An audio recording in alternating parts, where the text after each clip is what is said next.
the program manager for advanced generation and carbon capture and storage here at EPRI.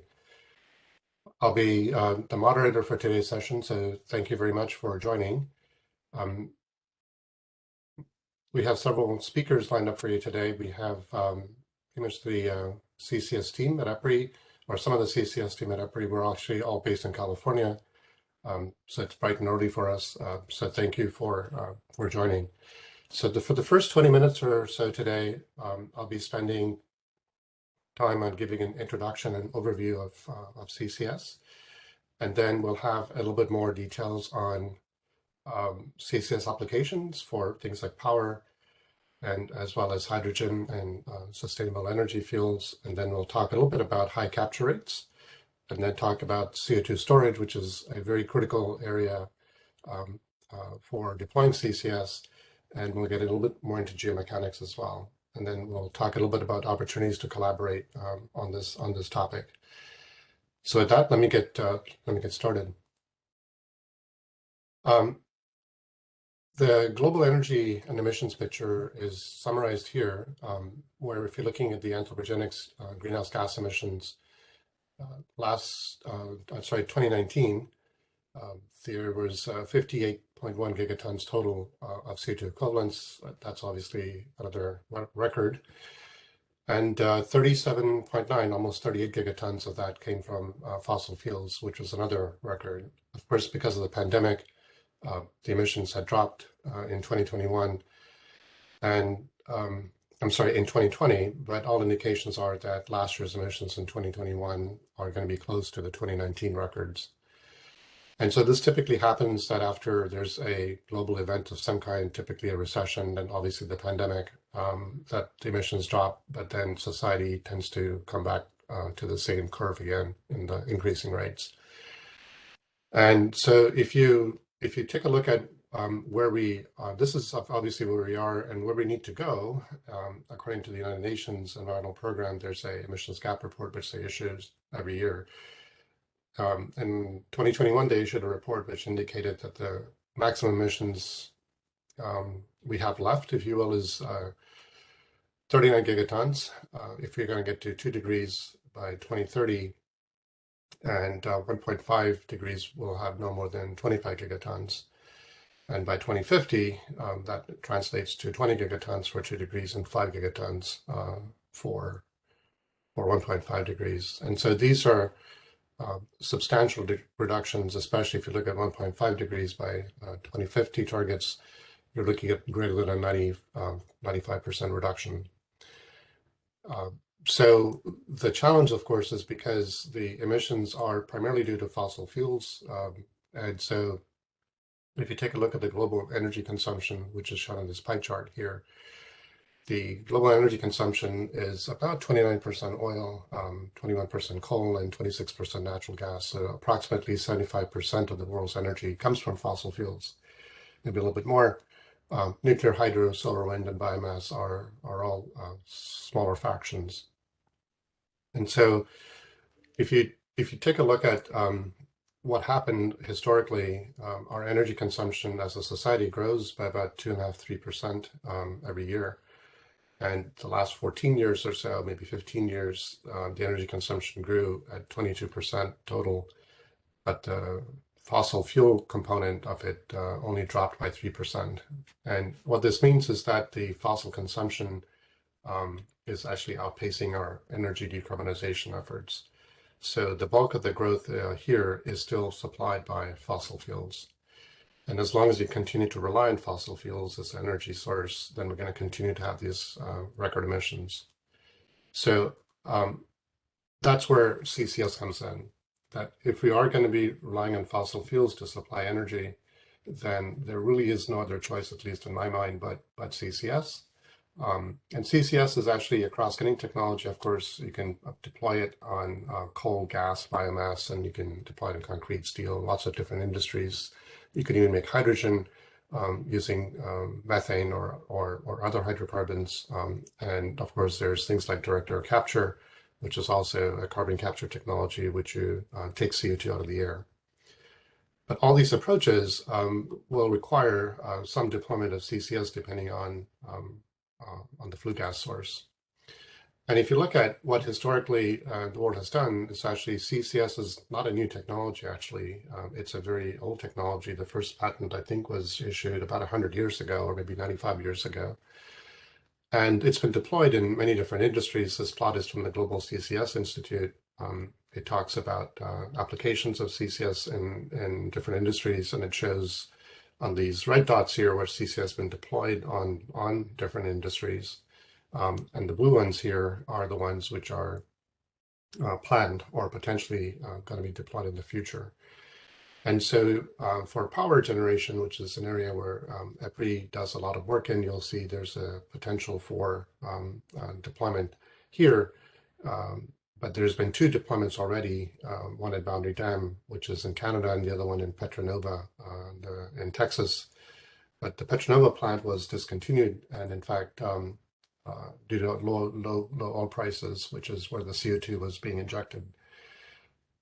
So how do you actually deploy CCS? The way you deploy CCS for power, and there'll be additional talk on that from my colleague Joe Swisher in a few minutes, but CCS from power actually comes from pretty much combusting fossil fuel with air. And so in this case, you of course just combust the fossil like coal or natural gas with air, and you get CO2 and nitrogen, and you do a CO2 separation step, which is what commonly called CO2 capture step. And then that'll separate the CO2 from the rest of the flue gases, and you send that to compression and dehydration. And then you have pre-combustion, which is also integrated gasification combined cycle, in which you have the fossil and you gasify it using a little bit of oxygen and some air. And then you can do a water gas shift reaction using steam, and you get CO and hydrogen, and you separate those two, and then you can combust the hydrogen to get power and heat. And you separate the CO2 above, and you put that into compression dehydration. Oxyfuel is somewhat similar, except that actually it's a little bit different, except that in that you separate the air ahead of time. You do oxygen nitrogen separation, and then you have an oxygen being fed into the fossil fuel, and you get CO2, which you can compress and dehydrate. But in all these cases, the key is that there's a separation step, which is really where the energy and the cost is for CO2 capture. So you have CO2 hydrogen, CO2 nitrogen primarily here, CO2 hydrogen, and oxygen nitrogen here. And then, of course, depending on the case, you have fossil fuels, which is primarily coal and gas for power at least, and a lot of industry. And there's a lot of overlap in the two. And you talk about CCS, you have separation processes, of course, and Joe will talk a little bit more about different kinds of approaches, solvents, adsorption, membranes, and so on. Coal has a little bit more contaminants. Natural gas has a little bit less contaminants. And typically we see lower concentrations of CO2 when you have natural gas. But you can improve some of that by doing some CO2 recycling and so on. The reason you want a high concentration is because CO2 becomes easier to capture when it's higher concentration. But there's a lot of overlap, things like energy, capital cost, and for power plants at least, integration and load following and so on. So there is a significant amount of overlap between the two, but again, only for deployment, we've only seen two for power so far. Post-combustion CCS is by far the dominant approach for most things, including power.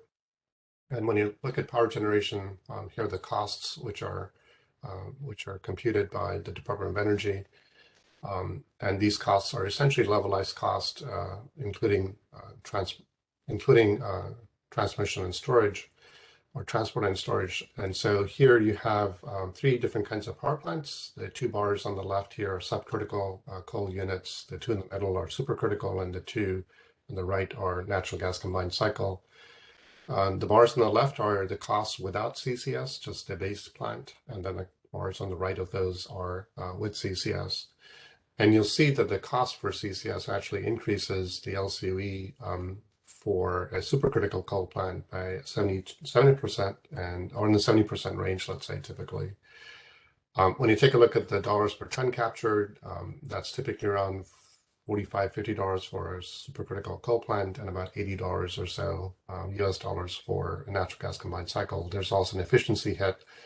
And so it is an expensive, relatively expensive process, but when you look at deep decarbonization, pretty much all of the global climate models indicate that there will be a need to deploy CCS to some reasonable extent.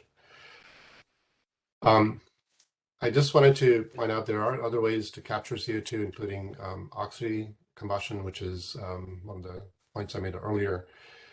In this case, there's also ways to do that separation along with a higher efficiency power cycle. And this particular case, perhaps some of you have heard about it, it's called the net power cycle or the alum Fetvet cycle. And this is a semi-closed, it's a supercritical CO2 cycle. And the way it works is that you have, rather than using the Rankine cycle, using steam for the power, you actually use CO2 as the working fluid, and it's in the supercritical state. And so as you're combusting the fossil fuel, it generates CO2, and you put that into the working fluid, and you take out the working fluid on the other end. And that's already at high pressure, and so it's already a very efficient process. And so there's a very high efficiency, at least on paper, and there's an inherent carbon capture step already. The claimed efficiencies by net power is in the 50 to 60% LHV range, but that includes carbon capture, which is a pretty outstanding efficiency. And so what we're doing right now with net power is to do a 10 megawatt thermal test out in Texas. Those tests were recently completed, and we're evaluating the data now. So hopefully this generation will have some improvements, and hopefully the next one will even have more improvements. But things like this are certainly in the works for advanced power cycles integrated with CO2 capture. If you take a look at where CCS is being deployed, again, this is the plot from the Global CCS Institute. You'll see there's a lot of different CCS projects across the world, a lot in North America, as well as Europe, some in the Middle East, and certainly a lot in China as well, and some in South America and Australia. And you'll see that, again, the blue ones are the ones are in operation, and ones in blue are the ones which are in various stages of planning. So CCS is, again, deployed fairly widely. A lot depends on the geology, of course, for where you can deploy it. And my colleague Laura Chiaramonte will be speaking a little bit more about that later. These are the two which were for power generation I mentioned. The one in Canada is shown here. This is the actual entire power plant. This takes a slipstream of about 140 megawatts. This is a total 730 megawatts cold, and you can see on the right side here, that's a CCS facility, or the carbon capture facility, I should say. And then the storage is about a 41-mile pipeline to an oil field where they inject the CO2 for enhanced water recovery. Some of that goes to another geological storage site, which is a little bit closer by. This has been operating for about 8 years now, and there's a lot of learning. This is pretty much the world's first full-scale, let's say, CCS deployment, at least on power. The second one was the one in Texas, which I mentioned was closed due to low oil prices. The technology here was Mitsubishi Heavy Industries aqueous amine technology. It was about a 250 megawatts gross. This one piped a little bit further away, but also for EOR. This was operating again for about 3 years or so, but it was suspended during the pandemic. So right now in the world, there's only the SAS power plant. We see that people often mention utilization, and of course, that's the area where you can convert CO2 perhaps to something else. But the total utilization potential for CO2 is very, very limited. When you take a look at the global CO2 emissions, that's in the 30 plus gigaton range. The current use is less than a gigaton, and the potential use is maybe 2 or 3 times that. So there's a very small amount of CO2 potential for usage. I'll just mention really quickly that there's some work being done, of course, on the CO2 storage side, and that's something which my colleague will discuss later. But most of the storage work happens inside saline formations, inside oil and gas fields, or unminable coal seams, or methane, coal bed methanes, or other geological formations. What does happen, of course, is that when you have CO2, you do compress it as part of the capture process, and then you inject it to at least a few kilometers down where it becomes supercritical. And there's a lot of issues involved in that area, which we'll talk about a little bit later. I did want to mention the US. There's a lot of potential for CCS to be deployed or accelerated now. The Infrastructure IIJA, Infrastructure Investment and Jobs Act in the US has been passed, and that has about $12.5 billion of CCS projects, including demonstrations, pilots, hubs, and utilization efforts, feed studies, and a lot of other work. So hopefully there'll be a lot of acceleration inside here. The last couple of slides I just wanted to show you is that for those who are interested in getting into CCS, it typically takes about 7 years or so by the time there's a decision made to, by the time there's a decision made to proceed and there's a site selection, there's a lot of feasibility work which needs to happen, a lot of engineering studies, and then construction and testing and so on. So this is a typical pathway, at least on power. And to help that, we have launched this program, this supplemental project, which we're calling CODA, which is looking at CO2 capture and storage deployment acceleration, in which we're essentially focused on looking at specific sites for the members to do some engineering studies and storage studies and feasibility studies, as well as doing some collaborative work where the group can learn from each other. So that's the other program. I think I'll just pause there. Just last point I want to make is that this is kind of the decade, if you will, to launch CCS in a very big way. Hopefully, in the U.S. there is a support from the federal government now, but we think it's technology which is poised to be deployed much further. So with that, I will stop, and I think I'm going to introduce my colleague next. So that's Joe Swisher. Joe works primarily on carbon capture. He's been at EPRI for about almost 10 years now, I think. Got his PhD in chemical engineering from Berkeley. So Joe, with that, I will turn it to you. Thank you very much, Abhijit. Like Abhijit said, I'm going to talk a little bit today about how post-combustion capture works and a little bit about some of the research we have going on in that. Now, this title is maybe a little bit misleading because, like Abhijit said, there's other forms of carbon capture besides post-combustion capture. You can have pre-combustion capture, you can have oxy-combustion, but there's enough detail in post-combustion capture that I'll spend some time talking just about that. And one of the key things about post-combustion capture is that compared to the other types of CO2 capture, it's retrofittable. It goes on the back end of either a new or existing power plant. And so you have the potential to take an existing facility and apply carbon capture using this approach. Another key thing is that you'll often hear that carbon capture in this form is limited to 90% capture. Abhijit will talk a little bit more later about technically why that's not necessarily true. It's more an economic question than a technical question, and that many of the technologies that you might consider for this application can achieve substantially higher capture rates than 90% capture of CO2. I've shown here in this diagram just a very general layout of what would be considered the state-of-the-art for a CO2 capture system. That would be a solvent-based post-combustion scrubbing system that comes after whatever power plant you have. You'll have either a coal-fired boiler, a natural gas combined cycle plant, something like that.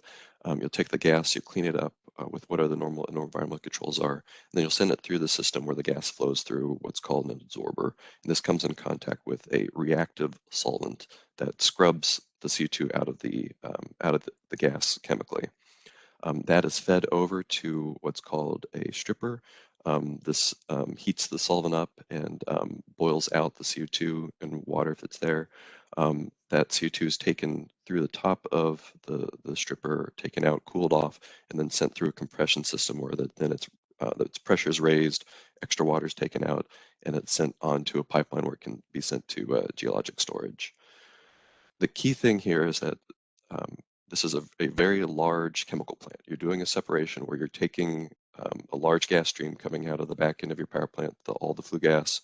You're doing a chemical operation on it to remove the CO2. That requires a fair amount of energy.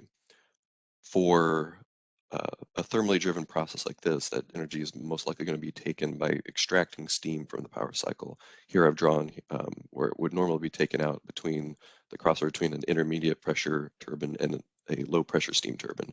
This has steam at sort of the right conditions to be able to be condensed in the boiler that powers the capture system.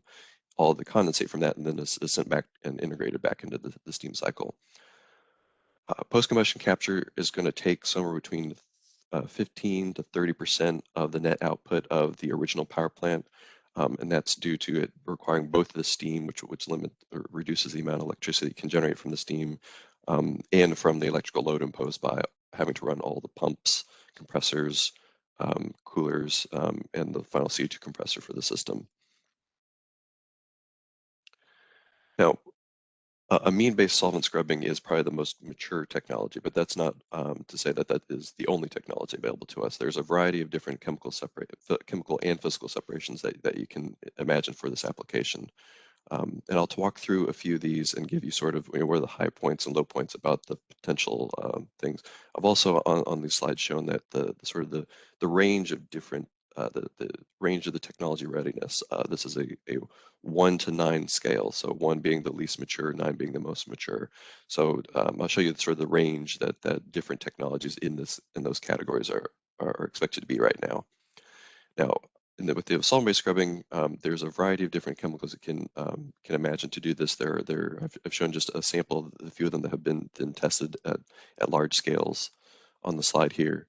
One of the key technical issues with amine solvents is that they tend to degrade. They'll react with the other species in flue gas like NOx, SOx, metals, and things like that. This can lead to potentially toxic byproducts that are generated, and so the potential emissions from both the formation of these byproducts or just the chemical breakdown or degradation of the solvent itself is an issue that needs to be addressed and engineered around. Another form of CO2 capture is what's called a membrane process. So membranes are sort of passive systems.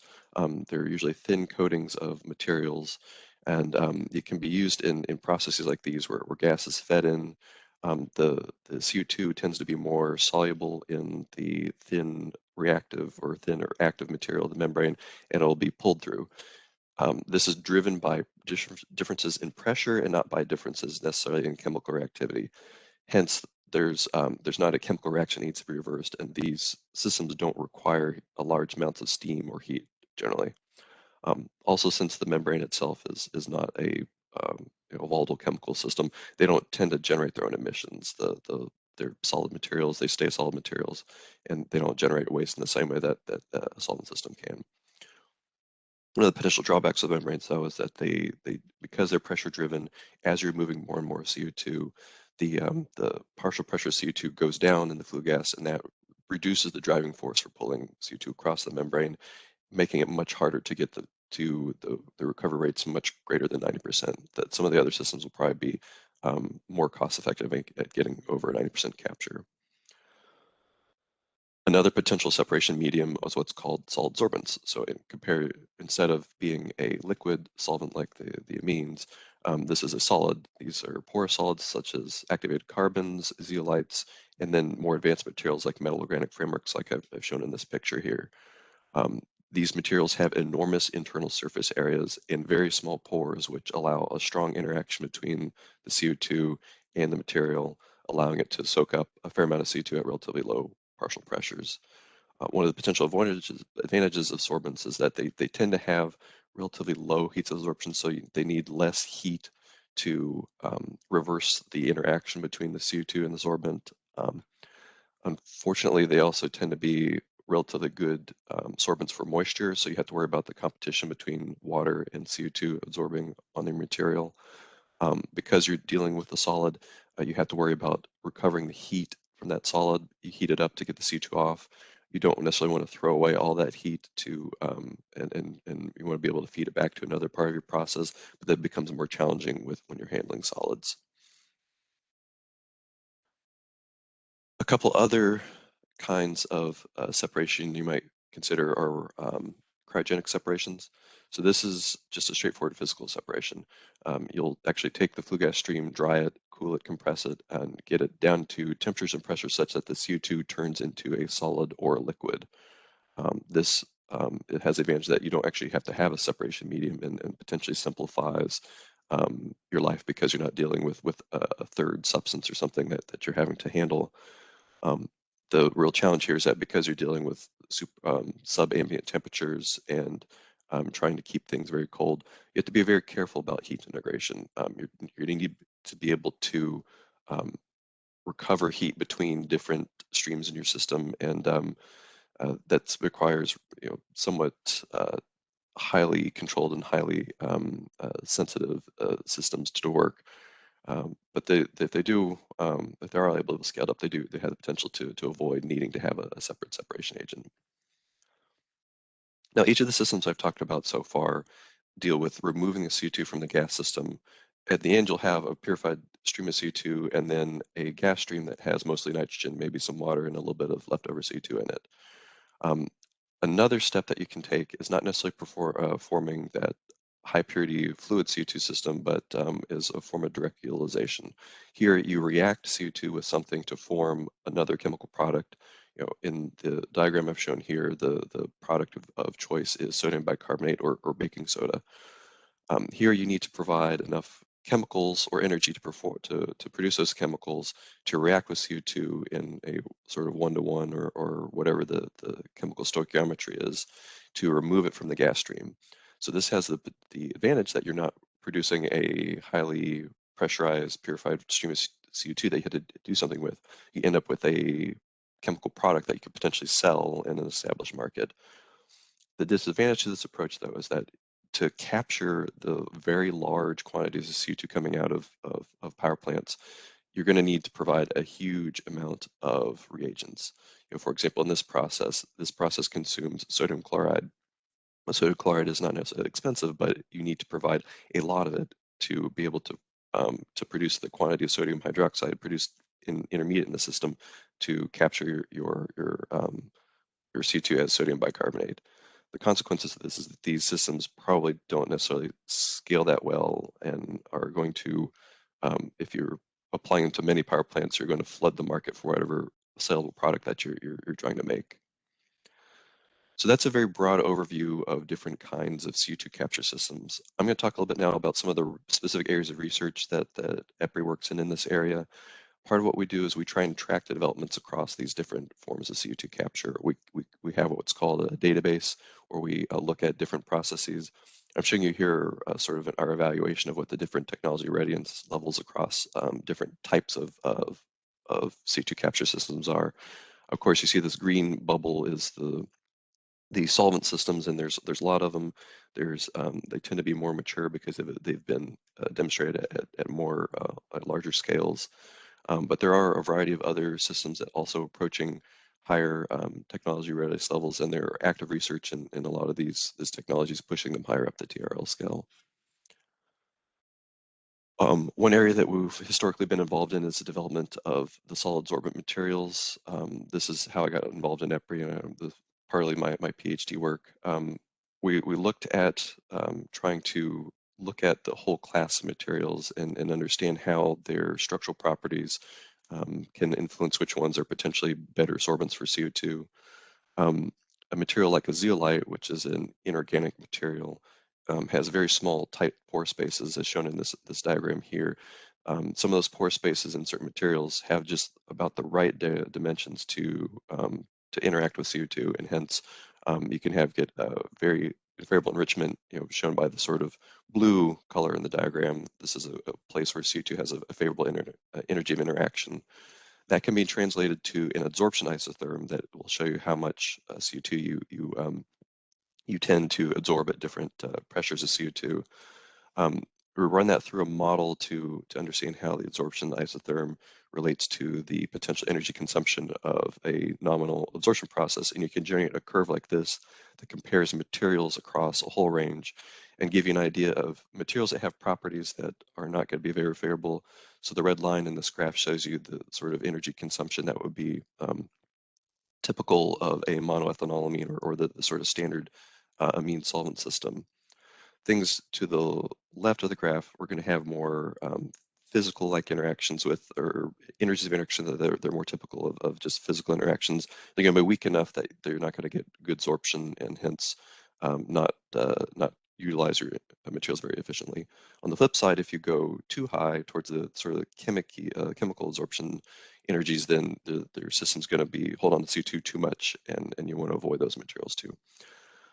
In more recent years, we've taken information about these sorts of materials and started to develop ways to integrate those materials in processes that help protect them from water.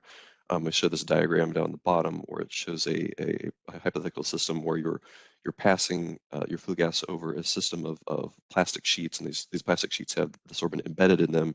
And this is potentially a way of making a compact system that integrates both the absorption of CO2 from the gas and provides a protective system for the sorbent that allows them to be regenerated with steam or other moist systems.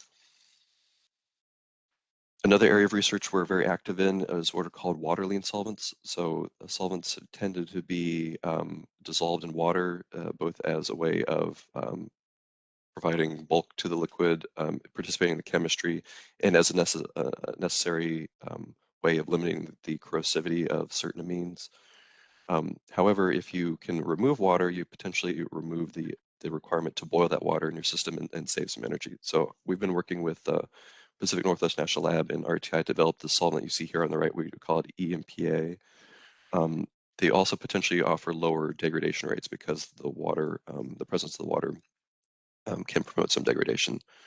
We've done some techno-economic analysis on the system, and it appears to have some lower costs. If you look at the blue bars here, you save a few dollars per ton of CO2 going into the system because it saves a little bit of energy and it saves a little bit of the capital cost of your system. We currently have a project going on to test this and bring it up from the lab scale to the sort of engineering scale, testing it at a 0.5 megawatt facility at the National Carbon Capture Center in Alabama.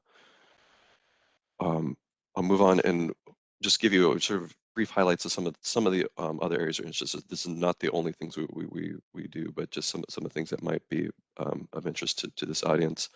One area we're interested is looking at the potential risks posed by solvent degradation products, both what those products are, what their concentrations are, and where they might go in the environment. So we have research projects related to this. Post-combustion capture will almost certainly increase the cooling water demand for your system. The absorber, and even other systems like the compression system require a fair amount of cooling. And so that there's some research around what are the potentially ways to get that water. How can you reuse water in the site? Are there other sources that we can take advantage of to supply cooling for these systems? We also look sort of more at a high level, looking at how the technology performance and the costs of these technologies can interact, and look at using EPRI's region model, how the costs of these technologies influence how they might be deployed in systems where you're facing a carbon emissions penalty or some sort of incentive for capturing CO2. So I think I've reached the end of my time, and thank you all for your attention. Thanks, Joe. I did want to mention, if you have any questions for us, just please put them in the chat. We have a few minutes after our next speaker to address the questions. So the next speaker is my colleague, Dr. Desmond Dillon. He's been with EPRI for about 18 years, I believe, and his PhD is in mechanical engineering from Scotland. And so I will turn it over to Des to talk about hydrogen and sustainable aviation fuels. Over to you, Scott. Sorry, Des. Hi, Boyd. Good morning, good afternoon. The work that I want to talk about today is really the application of carbon capture in producing hydrogen, and also and also a pathway towards harder to decarbonize areas such as sustainable aviation fuel. And this work is being undertaken within what's called the Low Carbon Research Initiative within EPRI. So it's an independent initiative set up between EPRI and our partners, the Gas Technologies Institute. It's a 5-year initiative. It currently has around 52 sponsors and 130 million in funding. And its main focus is to try and look at economy-wise decarbonisation and really look over, you know, the longer period, 2030 out to 2050, and look towards developing the technologies and tools that we'll need to address these hard to decarbonise areas. So somewhat of a stretch initiative, but very important nonetheless. So within this initiative, there's a number of subcommittees, or if you think of them as focus groups, and the work that I want to present today is based basically around two areas, the hydrocarbon-based processes and also renewable fuels. So those are the subsections within the LCRI. So when we talk about hydrogen production and how CCS might help contribute to that, first of all, let's get a little bit of a understanding of the quantities of hydrogen that are produced today and where they might go. So that today, around about 120 million tonnes per annum is produced globally. These figures are, I believe, from the GCCSI and the IEA verified these as well. So the outlook is that if we go forward, most of that 120 million is pure hydrogen. I think about 75 million tonnes is pure hydrogen. The other percentage is from almost like a byproduct of syngas production. But when we look out to 2050, and you know, there's a little bit of variance in terms of the amount of hydrogen that will be needed, but certainly the numbers start to get a lot larger within that time scale, and some predictions go up to above 500 million in terms of production. Now, if we want to continue on that trajectory, the issue is how do we deal with the carbon or the CO2 that's being produced currently as a result of that hydrogen production. So around 839 million tonnes of CO2 is emitted currently from those hydrogen production methods that I'll talk a little about. So we have to address the elephant in the room, as they say, if we want to utilise hydrogen effectively and decarbonise it. Around 98% of that hydrogen produced today comes from fossil fuels. There is not CCS added to it. CCS is a very small proportion of the amount of hydrogen production today, and I'll talk a little bit about the demonstrations and examples that we have of adding CCS, but it's a small amount of that overall. So hydrogen today has a large CO2 issue, and if we want to use it for things like the power industry, for the transport industry, industrial heating, all kinds of these applications, we need to look at means of mitigating this carbon footprint. So currently, what are the main pathways that we could consider to decarbonising hydrogen? So starting with our fossil fuel or a biomass, there are various applications and processes, technologies that we have in our toolbox, which we can add carbon capture to and ultimately obtain what's called a blue hydrogen. So we can either start with a coal or a dry biomass or a blend. I'll talk a little bit about a blend of those two. We put it through a gasification process, and then we use the kind of technologies that we've been talking about, absorbance and cryogenics, and we separate out the CO2 component of that via the gasification route. I'll talk a little bit more about that. Then there's other approaches. If most of the hydrogen we produce today is from the SMR process, a large percentage in the US and globally is from this method. So that in itself has or can have the ability to add carbon and capture in the background, and there's a number of options of doing that. Then we have other processes that are being in development. Autothermal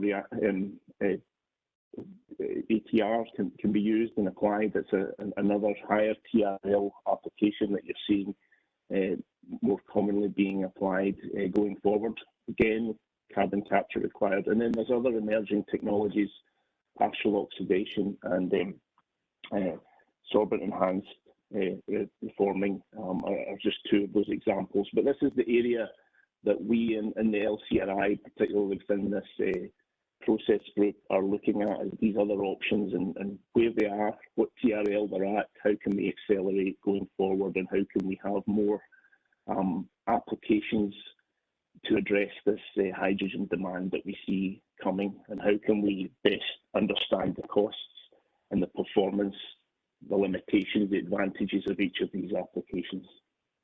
So if we focus on the main steam methane reforming being the main standard with regards to hydrogen production currently, there's essentially, we're taking natural gas, we're adding as a feedstock, and we're adding steam within a large reformer at temperature. So that heat that we need to undertake this reaction is a cause for further CO2 emissions. We then look at adding a CO2 shift reaction. And the first point where we can really look at capturing CO2 is in this process step, at step 1. Now there's a number of options that we can look at for that capture.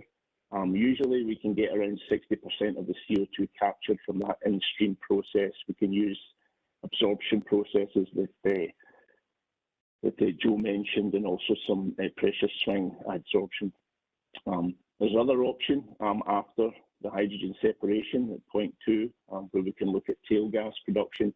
And then finally, within the flue gas, it probably presents one of the larger areas for capturing 100% of the, or near 100% CO2 capture using absorption methods. So these are the 3 main areas that people are targeting to basically ratchet down on the CO2 emissions of existing steam methane reforming. Some of these have been applied at places like Port Arthur in the US. This number 1 point has been utilized, and a large amount of CO2 has been captured at that point. But by just capturing at that point, you're really only, as I said, getting around 60% of the total CO2 emissions. So you have to think about if we go to wanting 95 plus percentage capture on these types of plants, how do we improve in that? How do we best get to those targets cost effectively? And it may well be that when there's a combination of options between 3 and 2 or 3 and 1, and that's kind of the area that we're working on. That's kind of the area that you see the DOE asking for large projects that will demonstrate those kind of high capture rate technologies for SMR processes. The other common or sort of newer approach that's being used for carbon capture on hydrogen production is autothermal reaction. This can reduce the footprint compared to the SMR, drop the costs, and is attractive from a capture point of view because of the higher concentration of CO2 that can come out be produced within the synthesized gas. Again, this is up at the 8 or 9 TRL level. It has been deployed and being applied more commonly in the next decade, I would say. If we then look at some of the more advancing or emerging technologies in this area, this is one example. This is sorbent enhanced reforming, which uses calcium oxide in a fluidized bed, as well as steam and natural gas feedstocks to reduce the CO2 and capture the CO2 up front of the process. This is a lower TRL, around about TRL 6. It's been demonstrated. A pilot has been built in the UK, which is demonstrating this GTI technology. And there is also other applications of this sorbent approach to pulling CO2 out of the production process. And then finally, in terms of the big players, let's not forget gasification. Gasification has been around, coal gasification with capture has been around. Great Plains Synfuel plant has been operating with capture since the year since 2000, the century. They've achieved about 40 million tons of CO2 capture there. The processes are tried and proven. What's somewhat novel about these applications is how we might use them going forward. One area of interest, and we have a number of projects in this, is looking at the potential to blend biomass and coal together. So the feedstock, it becomes a mixture. It's still sent through gasification technologies, existing and modified gasification technologies. The CCS is added, but we have a stream of hydrogen production and potentially negative CO2 emissions coming from that plant. So that's a twist on the traditional gasification that might apply to a whole range of feedstocks from woody biomass to municipal wastes and all kinds of plastics and such. So that's one area where gasification still is of interest to us. And then when we look at the costs associated with these processes today, and these costs are taken from the IEA roadmap on hydrogen, and I just bring them here to give you an idea of where we sit in terms of the cost of hydrogen production from these processes. So for steam methane reforming with 90% capture, and we want to move this 90% capture figure up to 95, maybe above, so we can capture as much of the CO2 as possible. But you're in around about $1.5 to $2 per kilogram of hydrogen produced. If you take the coal gasification route, the grams of CO2, the carbon intensity is increasing, but you have somewhat lower, or you can have a somewhat lower cost associated with gasification, again based on 90% capture, and again obviously dependent on the feedstock costs. And then when you see things like coal and biomass combinations coming into play, there's an increase obviously in the cost, but again the overall carbon footprint has been mitigated. And I just put in this stream here, the electrolysis. So this is taking an entirely different approach. It's obviously using power and electrolysis technology to develop hydrogen.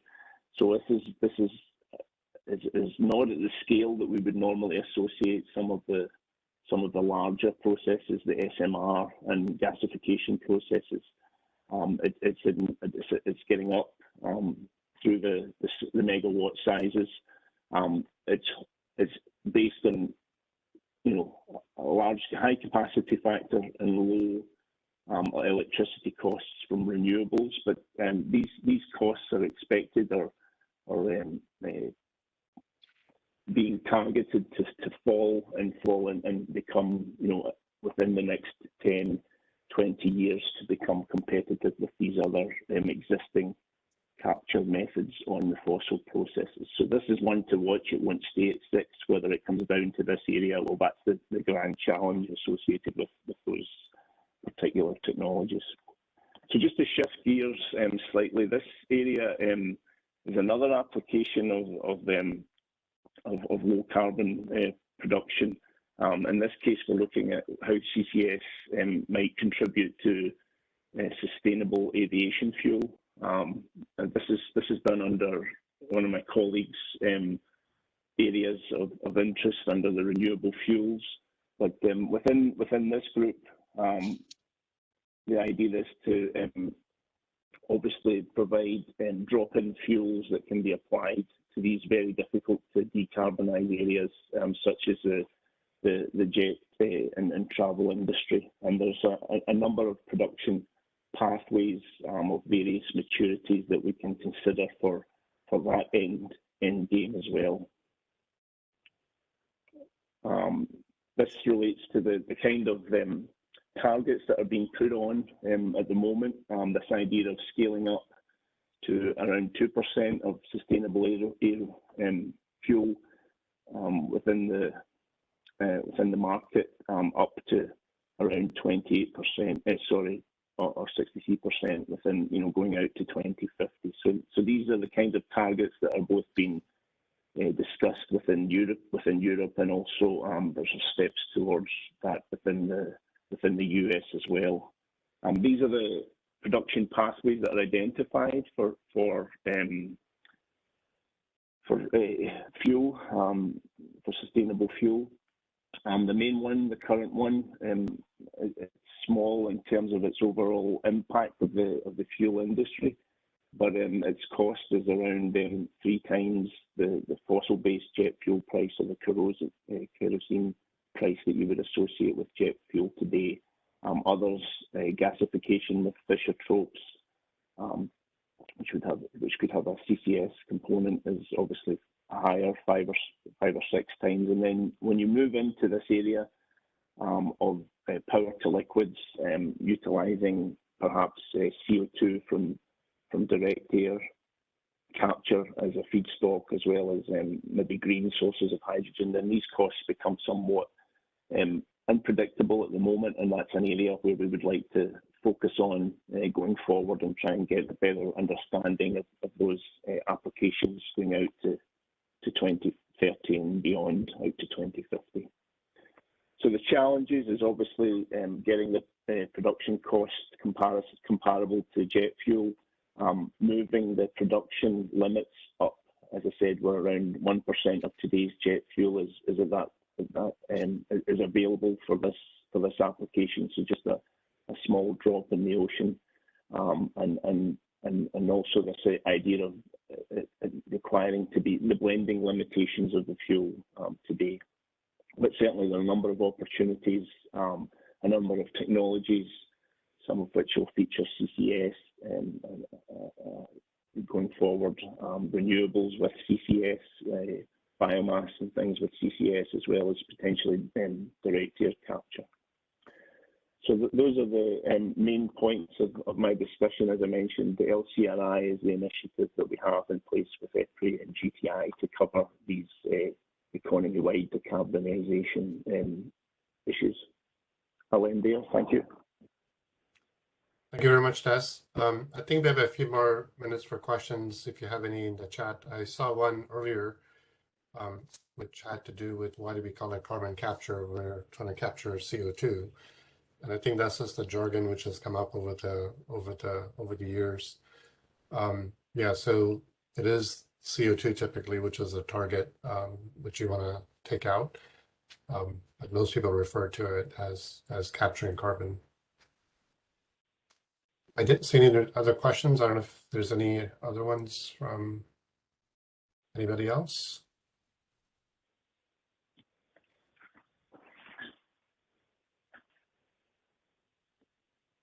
Let me see. Yeah. Okay, so hearing none, I will continue. Aruna, is that okay, or do you want me to pause some more? No, I think that's fine. Yeah, I didn't see any other questions there. Probably we'll have. We can also just keep it at the end. So okay, sounds good. I will go ahead and start the next one, which is something I'll be talking about, which is looking at higher capture rates. And let me pull up those slides. So most of the work which we've talked so far has been on a 90% capture, which basically means that taking out 90% of the CO2, which is present in the flue gas. And the question was that if we are trying to get to net zero, then why don't we push that capture rate higher? And so we actually pushed it to 99+%.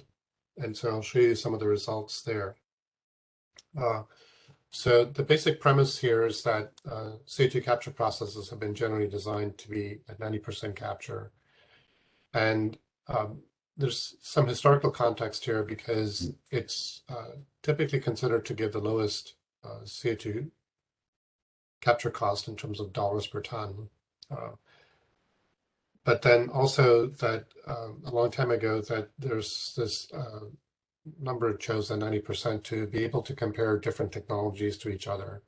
So if one was interested in technology A versus technology B, one reference point was to see, well, let's see the cost for that at 90% capture. And as a result, a lot of the costs developed so far have been at 90% capture, and there's very little cost information beyond 90% capture. And so the global climate models, which are all economic models, use this value of 90% capture costs in their work when they're trying to get down to net zero. And what that did was that meant that the remaining 10% or so, which could be about a gigaton a year for the current power generation mix, would have to be offset by negative emissions technologies. And so the question we had was that, does it make sense to go to higher capture rates again so that we don't do 90% followed by negative emissions technologies?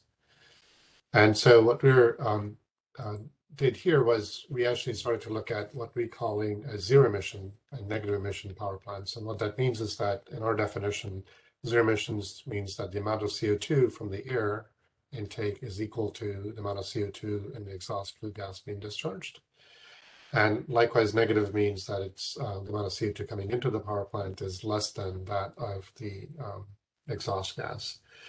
Now, the results I'll be showing you here today are for power plants, but recently we started some work looking at higher capture rates for other applications, including some of the hydrogen work, which Des just spoke about. So we'll see what the results are there, but I'll show you the results we have for coal and for flue gas and for natural gas combined cycle. And here we're looking at 99.7% capture for coal and 99% capture for CO2 in order to come up with a zero emission case. So again, that just means that whatever CO2 is coming into the power plant is what's coming out.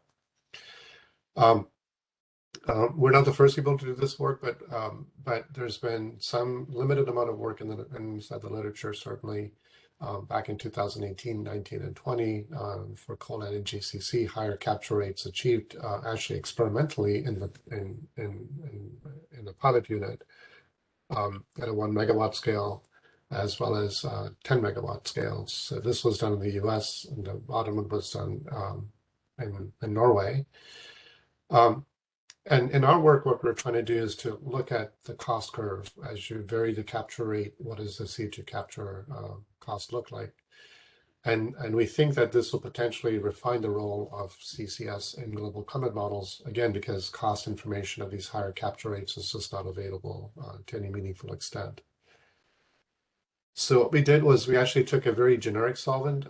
We took just monoethylenamine, which is people mostly call it the first generation solvent. And there's a lot of thermodynamics about it available in the literature.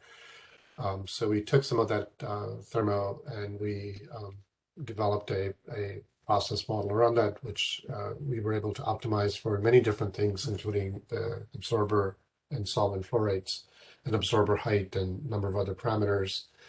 And then we took baseline studies from the Department of Energy's 2019 baseline reports, which are commonly used for such studies. And we also use US Department of Energy's cost guidelines. So basically here are the high-level results. The results show that if you take a look at the CO2 capture cost on the x-axis versus the CO2 capture rate on the, capture cost on the y-axis, and the capture rate on the x-axis, you'll see that if you assign a value of, the capture at 90% is $46 a ton. When you get to the zero emission case, the capture cost only goes up by $2.5 a ton or so, so $48.50 a ton. And when you get to the very high negative emissions cases, that's the capture cost goes up only slightly. So in relative terms, it only goes up by, say, 5% or so, and maybe 10% or so for zero and negative emissions, respectively. So the increase in cost is actually quite small. This is, of course, the total cost. It's not the marginal cost, which I'll show you in a minute. But I did want to point out here that if you take a look at the CO2 and the exhaust gas, especially for the zero emission case, that's close to 400 ppm, a little bit more than that. And then here in the zero emission cases, we're down to about 100 ppm or so. So even just generic solvents like MEA have the capability to get to very low capture rates, even negative emissions, which I don't think has been looked at before. So on, let's say for coal plants at least, that this is about 5% higher than 90% capture. For natural gas combined cycle, it's a little bit higher cost. So in some sense, it went up to about maybe 15%, or sorry, 12% higher cost. It went from, say, $74 a ton to $82.7 a ton. And that cost is still quite low. And again, for negative emissions, it approaches something like 125% of the base case costs. So what this means is that we did some work here about how do we reduce these costs further, and that actually has to do with how we model the system. This is what we call the simple solvent intercooler. When you're looking at these systems, the cooling design actually has a lot of impact on the absorption capability of the solvent. And so when we changed it to what we're calling an in and out intercooling to a pump around intercooling, what it does is that it actually helps cool the absorber, which means that additional CO2 can be absorbed in the absorber. And when we did that, we actually were able to drop the cost down further, such that it's only 7.6% higher than the 90% case. So not only is there solvent techniques one can use to get to these low capture rates, then you can also improve the process and process design. So these are some of the plots which I won't go into very much here, but I did want to show you these are the temperature profiles inside here. And what happens is that without intercooling, there's often a pinch point when it occurs, which means that you can't do much separation after that point. And when you have an intercooler, you can actually get a much better separation inside of this system. Of course, the total cost is really not what's relevant here. We have to look at the marginal cost for CO2 capture. And so for doing that, we just took those cost curves, and we, of course, wanted to compare to direct air capture because that's the marginal cost you have to look at. And here are the results for that. So again, this is the marginal CO2 avoided cost, and this does not include transport and storage. But it does show the following, that, again, this is the capture rate on the x-axis. The two sets of colored lines here, the green ones are for coal, the red ones are for natural gas combined cycle. The solid ones are for 85% capacity factor, and the dashed ones are for 50% capacity factor. And the solid circles here are the point of essentially where you get to zero emissions. So anything to the right of these points will have negative emissions, and anything to the left of that will have positive emissions. And so our question was that if you take a look at, at what point does the cost begin to compete with direct air capture? The direct air capture cost has a very wide range of values reported in the literature. We did not assess direct air capture costs for this study, but we typically just looked at the literature, and we looked at it varies anywhere from $100 to say $800 a ton. I think $100 a ton is definitely on the lower side of what could be expected. We expect direct air capture costs to be much higher, but nonetheless, let's just suppose it's an average of somewhere around $300-400 a ton. And so if you take a look at the marginal cost for capture of these values, you'll see that for NGCC, the zero emission case is $354 a ton. Oops, sorry. $354 a ton, and whereas for coal, it's $278 a ton. Again, this is the marginal avoided cost. And these costs are relatively in line with the midpoint of, say, direct air capture costs. So we think that zero emissions power plants would actually make a lot of sense when you're trying to get to net zero. The only exception would be that if the capacity factors, as you can see, as the capacity factor drops, the cost actually increases. And so if you have a plant which has got very low capacity factor and you're trying to get to capturing those emissions, then it would probably make sense to have a lower capture rate followed by some negative emissions technologies. And I did want to point out that when you get to these very high very high capture rates, say 100 ppm of CO2 in the exhaust gas, then these curves become exponentially steep. And these are definitely going to be higher than direct air capture costs. So we think that, again, that if you are running a power plant, it's probably worthwhile looking at the fact that to run the system at a higher capture rate, as opposed to 90% followed by direct air capture. A lot depends on the capacity factor and other cost information, obviously. Then that's something to look into further. I do want to make a point here, an additional point, that we've done some more work since the study, in which we showed that the costs can drop further for higher capture rates if you have more advanced solvents. So we've done some work with piperazine now, and those costs actually drop about 8 or 10% below these numbers, which I'm showing you here for MEA. So we actually published a paper on this just recently in the International Journal of Greenhouse Gas Control. And if you want to take a look at that, you'll get a lot more information. The summary points I want to point out here is that it is technically feasible to achieve zero emissions for both NGCC and for coal. And we think the same thing will happen for other industrial applications like steam methane reforming to produce hydrogen, so that it'll be cost competitive to run higher capture as opposed to lower capture followed by direct air capture. A lot of design needs to happen. It is important to look at solvent intercooling, especially when you get to higher capture rates. And at high capacity factors, zero emissions can be attained with CCS alone. But when capacity factors are lower, it would make sense probably to couple CCS with direct air capture to get to net zeros. The key caveat here is depends a lot on the cost of direct air capture. And again, I want to reiterate there's a lot of variation in that, at least in the literature on that. So with that, that's the end of my talk on higher capture rates. I'll turn it over to my colleague Laura Chiaramonte to talk about CO2 storage. She'll have two talks, one on, I'd say, CO2 storage basics, and the other one will be on geomechanics. And then we'll come back and address questions if you have any. So, Laura, turn it over to you.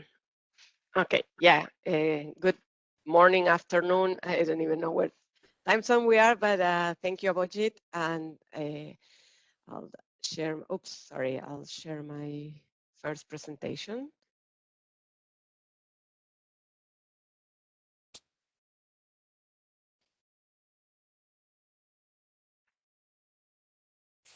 Oh, sorry, I forgot to give an intro to Laura. Oh. Yeah, so Laura's a geophysicist. She got her PhD at Stanford. She's been with EPRI for about 5 years after spending some time in the oil and gas industry as well as national labs. So sorry about that, Laura. Take it over. No, it's okay. Thank you, Abhijit. Yeah, so as Abhijit mentioned, I'm switching gears and I'm going towards the subsurface, and I'm gonna explain some basic things because geology is usually not something that the electricity industry deals with in a daily basis. So bear with me for some of these concepts are a little basic, but just to have a clear picture of what's going on. So as Abhijit mentioned in his introductory talk, you know, we capture the CO2 and then we need to store it. But one of the complexities that has this is that the storage potential to inject the CO2 and store it underground it varies greatly with location or basically with geological settings. So we cannot drill a hole anywhere in the world and just expect to store the CO2. We need to find the ideal location for that. In this map, I'm showing a recent compilation with available data because not all the countries have this analysis done, but an analysis that was done by the Global CCS Institute where they rank more or less in a very large scale or not detailed, I mean in large scale with detail wise, what are the areas where there is known geology that is highly suitable for CO2 storage versus areas that they are not. Some of these analyses are very simple. I mean, if you don't have sedimentary basins, which is the place where you want to store the CO2, there is no storage there. But even if you have some of these sedimentary basins, then you have to do an analysis to understand whether it is still suitable or not for CO2 storage. So as my colleagues have been talking about, like CCS is a chain of processes.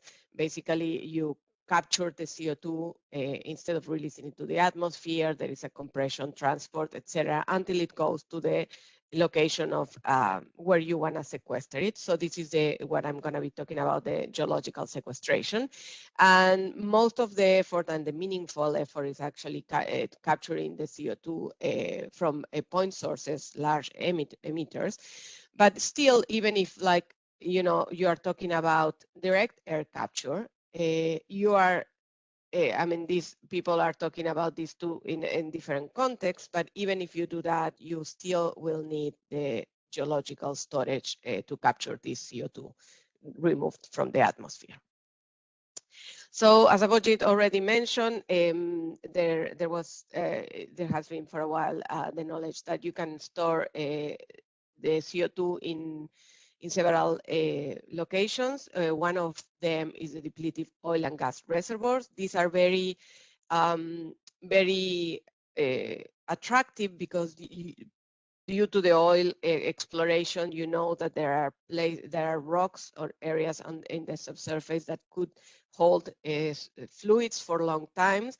You already also have a lot of information that it was acquired during this oil exploitation, but unfortunately, those depleted oil and gas reservoirs are not numerous worldwide. So the focus then of CCS moved mostly on deep sal informations that you have. It is more widely available. You can have them onshore or offshore.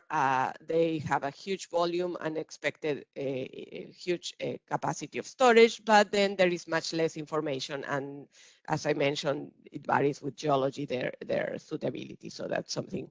And there has also other options, coal beds, that the impact is minimum in scale-wise, and then also some mineral trapping in basalts, etc. So the key for this storage is that you have to go below 1 kilometer in depth because you need the pressure in order to make the CO2 be in a critical state, which it reduces greatly the volume and allows you to store much bigger quantities. And so what does it mean to trap it or to store the CO2 in the subsurface? So in a very basic geologic terms, you need a reservoir, you need a formation that actually can contain the CO2. You need a trap, so you need this CO2 not to move. CO2 is buoyant, so it has a tendency of go up very easily. So you need a trap that actually holds the fluid in place, and also you need a seal, a rock that is impermeable enough not to allow this further movement of the CO2. So this is a very similar concept that they were done that were used in the CO2 in the oil industry. One of the differences is the CO2 is more buoyant than CO2. So there are variations with that, but it's the basic reservoir trap seal system concept that it was widely used in the oil industry. And that also one of the advantages for this is that there is a vast knowledge in the oil industry on how to characterize these places in order to find the ideal locations for storing the CO2. So how is the CO2 trapped there? So the trap and the seal that I was mentioning before is called what is structural trapping. So this is at the beginning. This is the majority of the trapping mechanisms, the primary trapping mechanisms of the CO2 once you put it in the subsurface. But there are other trapping mechanisms that are called secondary that actually are much more effective with a long a long time, so thousands, hundreds and thousands of years, in which you have either residual trapping bubbles of the CO2 gets in the pores of the formation with other fluid. Then this CO2 can be dissolved in the brine, which is the original fluid where the rock formation. So imagine a sponge that is filled with fluid. Those are the type of, but hard because it's rock. Those are the rocks that we look for. So the CO2 is dissolved in the brine, or you can eventually, with even more time, the CO2 starts reacting with minerals on the rock and it gets physically trapped. So that's basically what you need for the CO2 to be stored in the subsurface. So how do we know that this works? So, well, there are hundreds of years or thousand, if you want, of experience of trapping the CO2. There are natural systems in which either there is oil and gas reservoirs that they had CO2 and it was trapped there, or there are natural CO2 reservoirs that have been for trapping the CO2 for thousands of years, usually associated with volcanic environments, but we know, and they have been documented worldwide, and we know that CO2 was trapped there for thousands of years. So then we have also a vast experience on with industrial analogs, more than 40 years of experience with CO2 EOR. Here in the US, it has in the 50s, I think, they started injecting CO2 to dissolve oil or to make it more mobile and extract more oil. They were not trapping it at that time. They were just interested in getting more oil, but now they are combining it, and while they could do still do this CO2 enhanced oil recovery, the focus at the end is to leave the CO2 in the subsurface. And there's more than 100 years experience in natural gas storage and also acid gas disposal. There has been a lot of effort worldwide to do a small demonstration and tests, scale projects. And then Sleipner, you may have heard of it, is the first industrial scale project that started in 1996. Unfortunately, for the CCS industry, that was like a perfect site, and we say unfortunately because it's hard to get a better site when you found one of the best ones at the beginning. But Sleipner is working very well and it's going on until today. And there are other large scale projects in Canada, Algeria, and also Snøhvit in Norway. So we have plenty of information on community performance to actually do these CO2 storage projects. So just since I mentioned Sleipner, so basically what this project is in the offshore Norway. They capture the CO2 and then they send it offshore in a platform where they injected it to the subsurface, the Utsira formation at more or less 1,000 kilometers depth, and they have been monitoring this CO2 since the project started. This project was one of the first, so there was a lot of research done, because one of the important things that you need to do is what's going on with the CO2 once you put it there. You need to make sure that the CO2 stays where you are putting it, etc. So there were a lot of tests regarding how we can monitor this and make sure that that we are understanding what is happening. So there are a lot of learnings came from this project. So that was at the beginning, and now, well, and of course, so what are the major considerations or risks that you need to monitor and to be prepared for, and then you need to make sure when you do these projects? So what the first question is, the CO2 going to stay in the subsurface, even if there are not important risks to safety or people or the system? You don't want to spend a lot of money putting the CO2 in the subsurface. It's not going to stay there. So there are, you need to make sure that there are not going to be leakage through pre-existing faults or wells.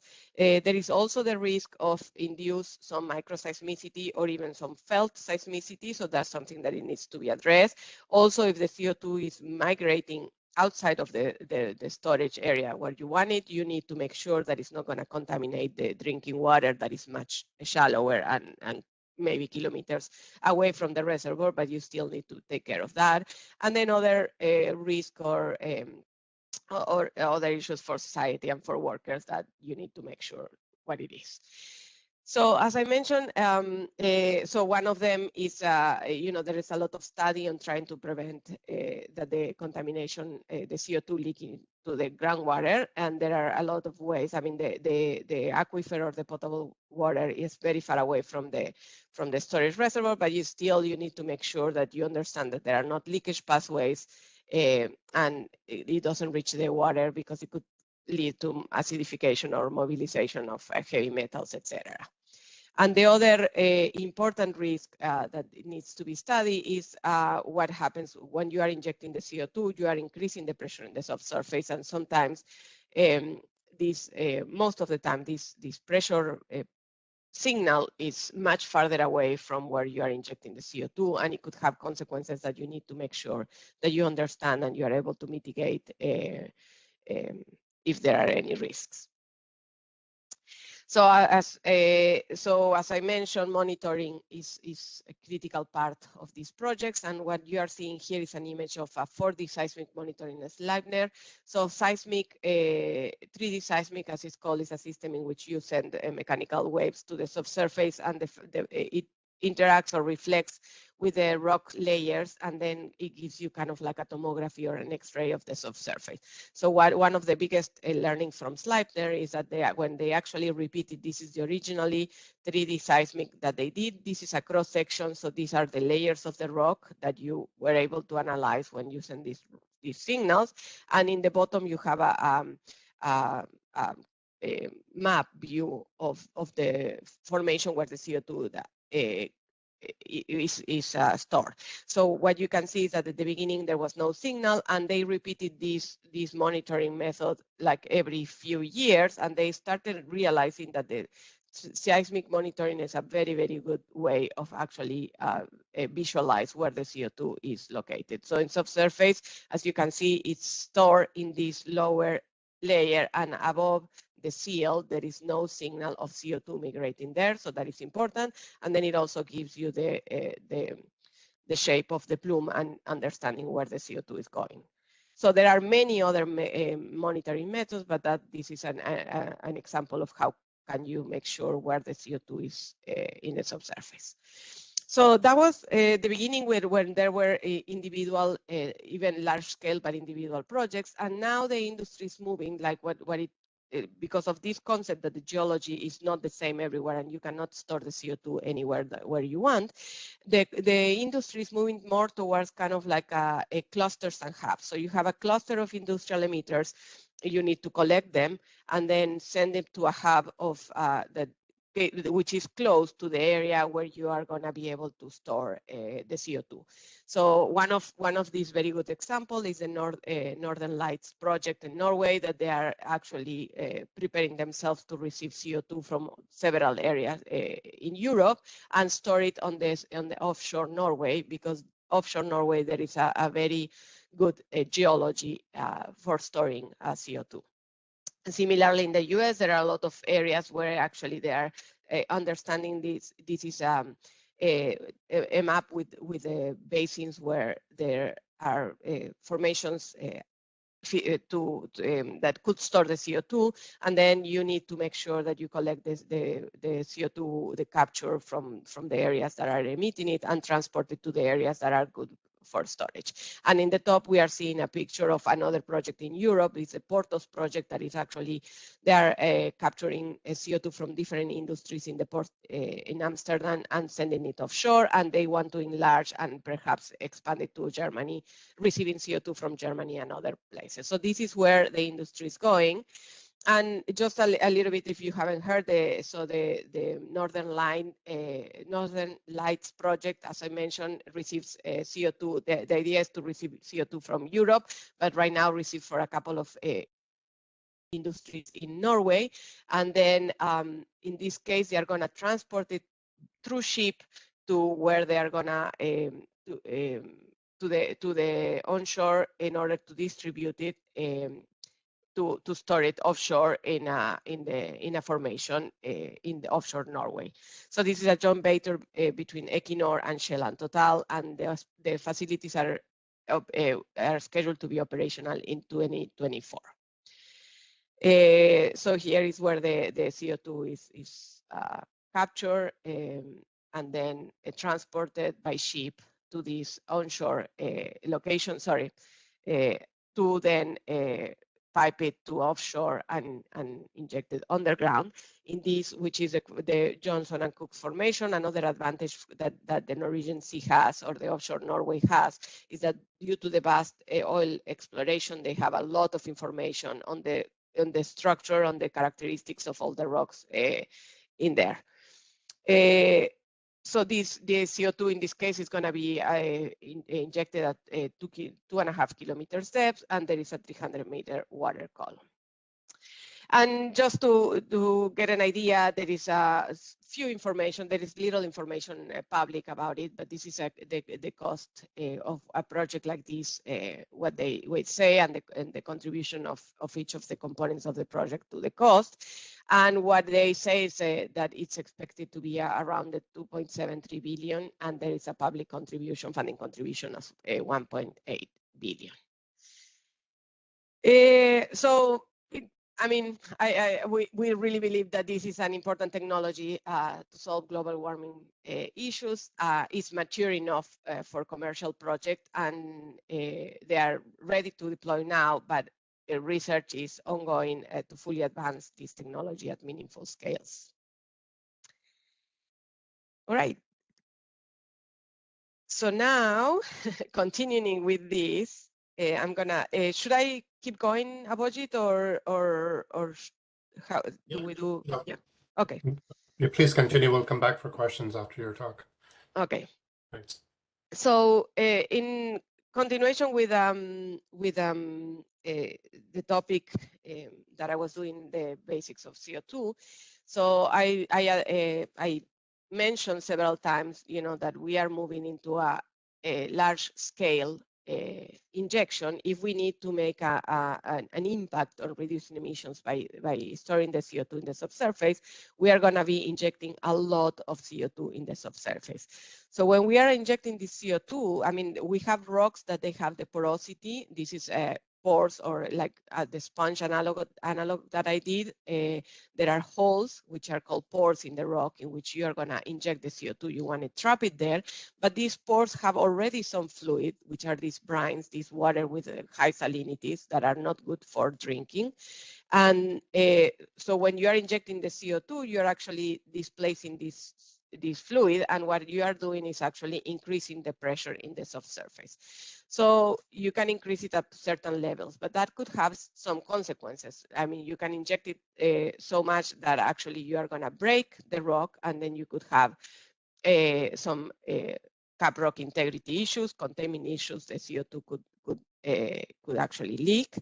Or you could actually reactivate some small fractures, or even bigger, which usually not the case, but that can not only have some hypermobility pathways for the CO2 to escape, but also it could create some induced seismicity or some earthquakes, right? And why is this important? Because when I was, I mean, the risk could be, if this is not understood or managed, the risks would be quite critical.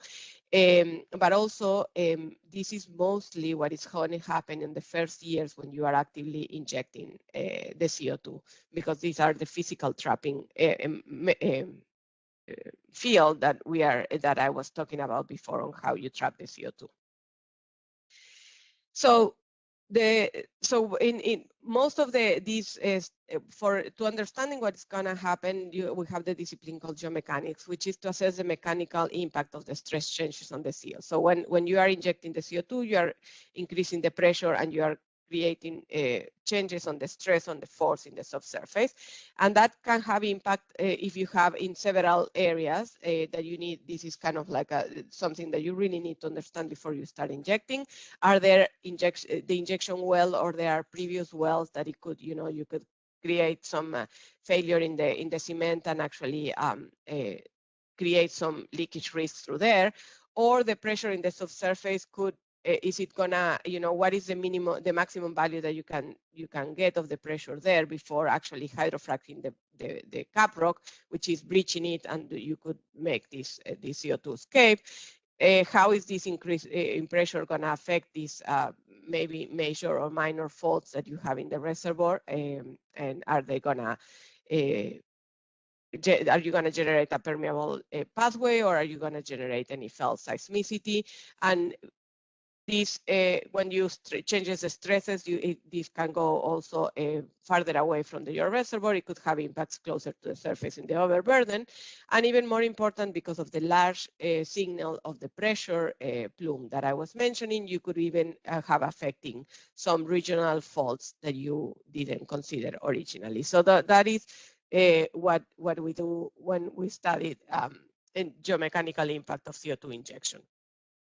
However, not everything is bad news. I mean, it's very well known, and here in the US, there was a lot of activity with wastewater injection related with shale gas, and a lot of those injection wells generated seismicity that at some point was also important enough to generate some damage.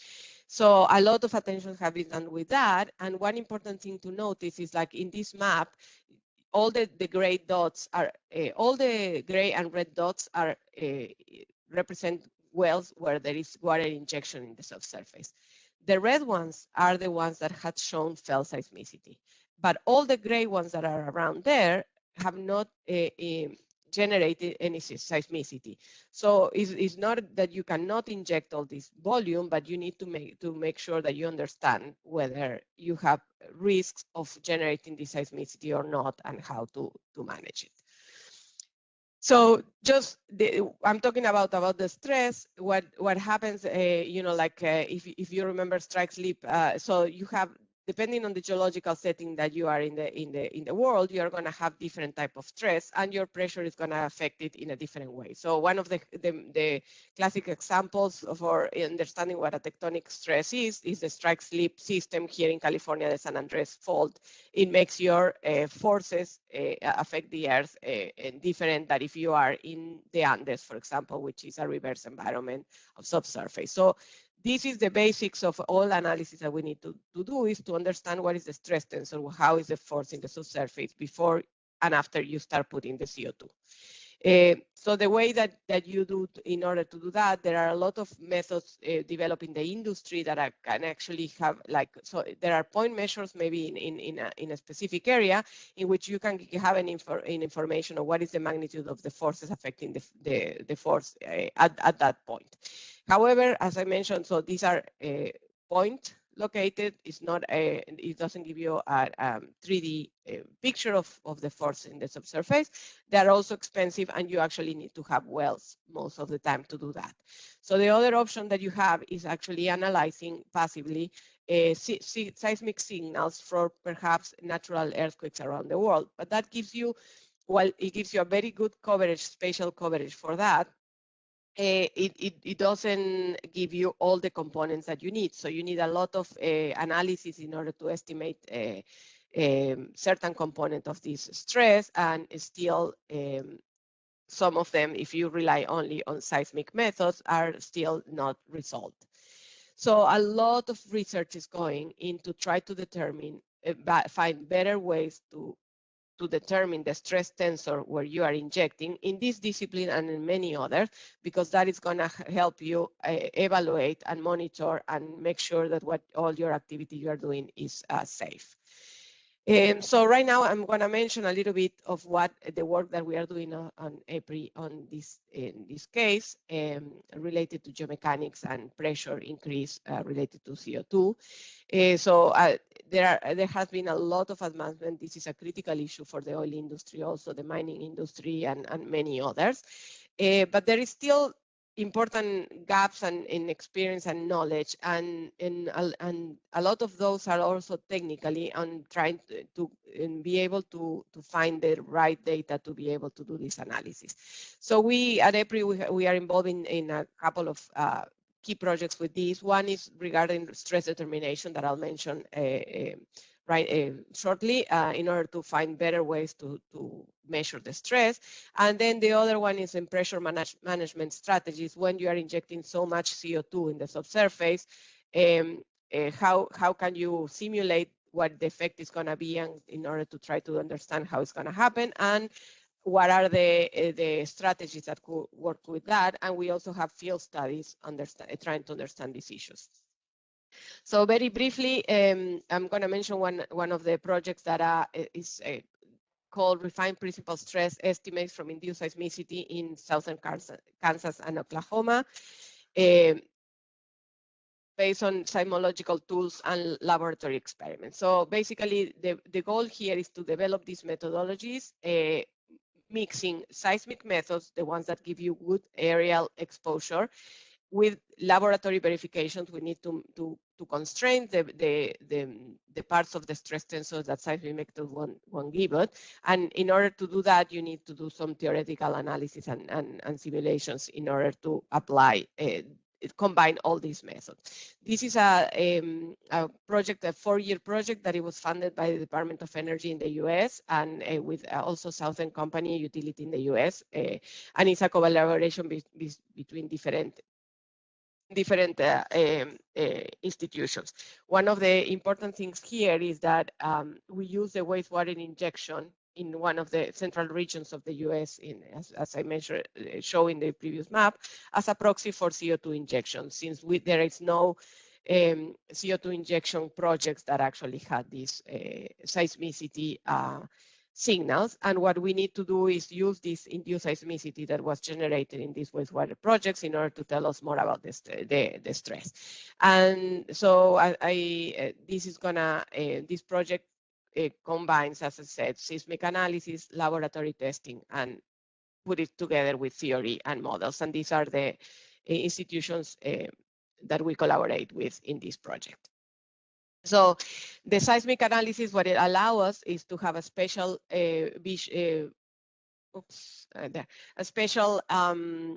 view of how the stress is evolving, and give us some information on the stress tensor. So there are several methods that are being done, and there are actually some of them to give you repetitive information, but what we want to make sure is that we are capturing every single piece of information that these methods can give us. At the same time, they have inherent ambiguity, so we need to tie it with laboratory tests of the same rocks that this wastewater is getting injected and from these areas, in order to be able to pinpoint or solve the ambiguity that some of these measures give us. And then we are going to put all those together in a theoretical framework that will allow us for a more specific stress determination in this area. So what the goal of this project is actually to generate methodologies, that can give us a more detailed information on the principal stress in the subsurface, more or less at the reservoir or below the reservoir area. And there are also some other information that we are doing generating during this analysis that listed here. So the other part of the work that we are doing is that once we have this stress information, once we know how is the geomechanical stress in the subsurface, we need to try to understand what is going to happen if we choose an area and we start injecting large volumes of CO2. So we need to do large-scale modeling of these situations, and this is very tricky because as I mentioned several times, the pressure signals could be very big. So you need to and these processes, when you start doing, like traditional simulation methods in the oil industry, are considering flow only, how is the fluid moving in the subsurface. But since we are very interested also to understand what the increase in pressure is going to do while these fluids move, we need to couple this simulator with more mechanical simulators, and then all your computational expenses are going up and up. So it's very tricky to have good detail in very large scale models. So that is an active area of research as well. There are several groups in the world developing this type of simulations and trying to make it as much more less computational expensive to be able to do a routine tool in this type of projects. And we are trying to build this models and capabilities in-house in order to tackle all the questions that are necessary with that. What happens is when you have these pressure buildups, you are going to start, and if you are in these hubs in which you are injecting CO2 that comes from different areas, and you start having several of these individual projects in a same region, these projects start interfering with each other. So then your original storage capacity that you thought you have is going to be it could be reduced. So there are other options. So also this pressure starts increasing at levels that it could be pose a risk. So then one of the strategies that have been proposed is actually to extract brine from these formations in order to make more room for the CO2. And while it's a good idea, it has, it has some economic trade-offs, and also this extraction and injections modifies the stress in a different way that you need to understand to see what the consequences could be. But if we are talking about large-scale injection, as we are in this type of, to make an impact on emissions, the thought is that pressure management by brine extraction might be unavoidable, at least in the less favorable geological places for injecting the CO2. And complementing this, another project, active project that is been going on for several years here is a field study. One of our EPRI colleagues, Rob Trouts, is leading this brine extraction storage test. It's also a Department of Energy funded project in which the idea, well, there were several objectives, but basically the idea was to try to study passive pressure management strategies. There is no brine extraction, but actually passive passive movement of brine from the storage formation to upper formation. And then if you are doing an active extraction, the other analysis is what are the treating technologies that could make this that you could use for this brine. And Joe, he was in this talk. He's been involved in this analysis of how you want to treat how could you treat the brines. One original idea was that if you could do if you could treat these brines in order to make it usable for certain things, it will be a win-win because you have available water for other applications. But that's what they are studying. The important thing is that if you could reduce if you reduce extraction volume by 40%, you could create large potential savings. So can you, do you need, if you need to extract all the quantity of the brine, you're going to have these large expenses. But if you actually are able to send this brine to other areas, to these passive reliefs, as we call it, and not extract it, then there could be also significant savings there.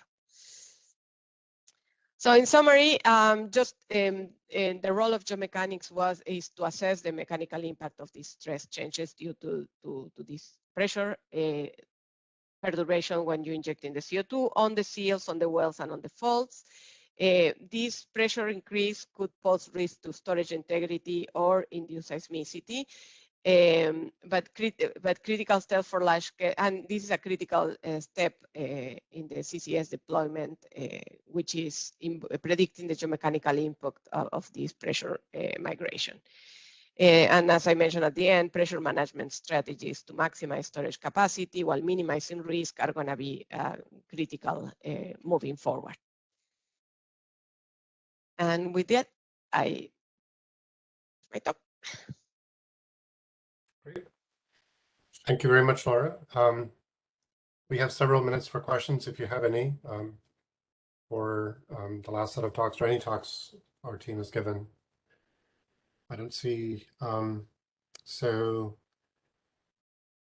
Laura, I see a question for you. It says, does the brine extracted from the CO2 wells have any alternate use in energy? Oh, sorry, in industry. Excuse me. Well, that would be the goal, and probably Joe can talk a little bit more about it. But that will depend a lot on the salinity.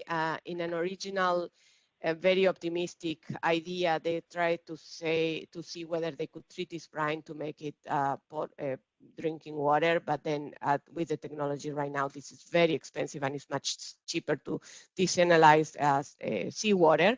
But definitely you could reduce the brines to the salinity or the brines to make it usable for other industry. I don't know, Joe, if you wanna mention a little bit more about it. Yeah, certainly. Like one of the, of course, the issues with it is the very high salinity in some of these brines. The very most saline ones probably don't have a whole lot of use, but the lower salinity ones could probably be treated with these technologies. There's a lot of research on alternative technologies. There's also an interest in some areas to look for extracting potentially valuable things like lithium or rare earths from some of these brines, but that'll be highly specific on the particular site, where if there's enough in there to make it economic to recover those. Thanks. Yeah, my impression is that exactly this, that the water treatment technology is quite expensive relative to the benefit. So there's other sources for water typically. Okay, I don't see any other questions on the chat, so I'll turn things back to you. Yeah.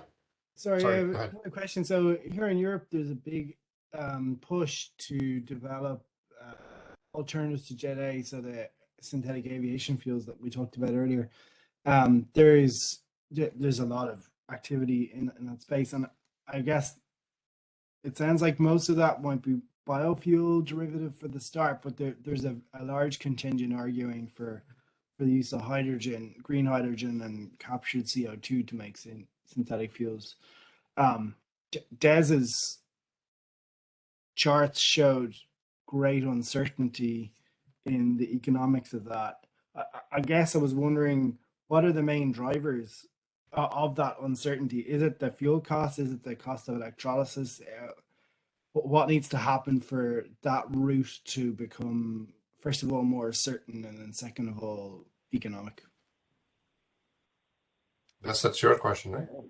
Hi, Eamon. Can you hear me? Yeah. Yeah. So it's a good question, and one of the things is obviously to get to the scales we're looking at, then the electrolyzers have to be capable of that size of production. So that's one of the things that I mentioned just in general with producing green hydrogen from the electrolysis path. Obviously the cost of the electricity fed into those electrolyzers can vary depending on the capacity factor of the electrolyzer, the size of the and availability of the electricity from offshore. So there's a lot of factors that can cause variance. There are areas, particular areas I've seen mentioned, places like Chile, maybe other areas in Australia where they think they have the right blend of renewable access that can get those costs down in terms of producing green hydrogen.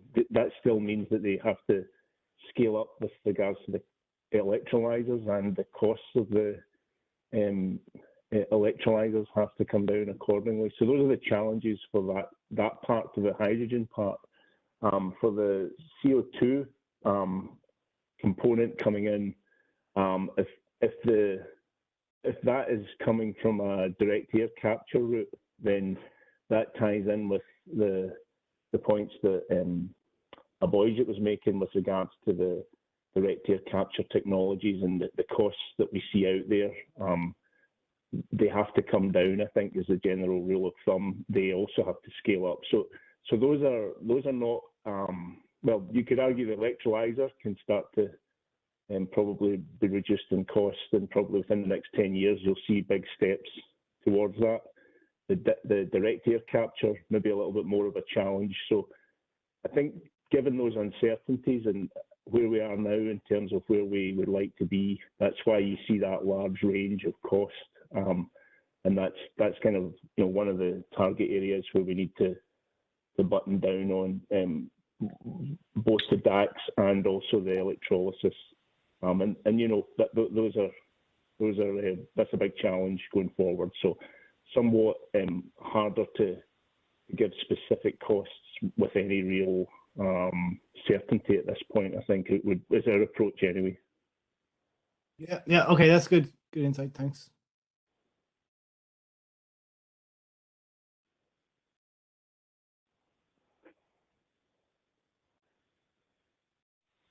Sorry, any other questions?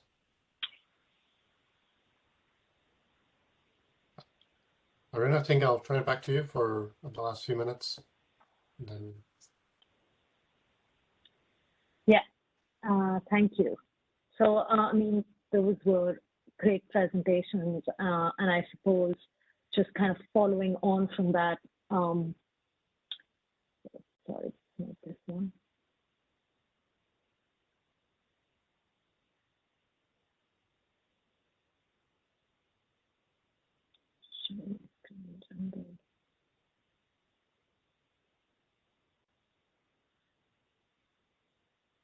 Yeah, just following on from that. So, I mean, at EPRI, Europe, we are constantly looking for opportunities to collaborate. So one of the ways that we're looking to engage with other European members and research organizations is through the Horizon Europe project and the Clean Hydrogen Partnership. So this is mainly with European organizations, companies, and research institutions.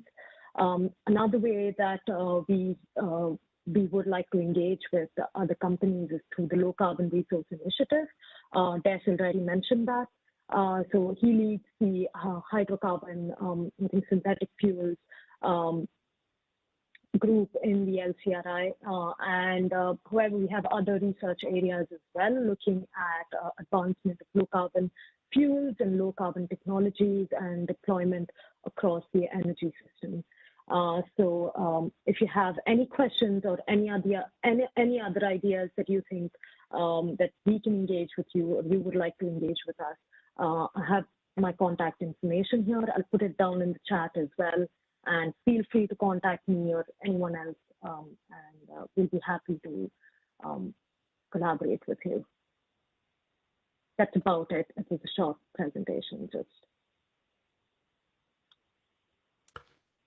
Well, thank you very much. I think, I believe that's the end of the 2-hour session. Really appreciate everybody's attending, and thank you again for listening to us. So hopefully we'll get a chance to collaborate, as Aruna mentioned. Again, just reach out to any one of us. Aruna's put her email address in the chat. So thank you again, and I think that marks the end of the session. Yeah. Thank you all for joining so early as well.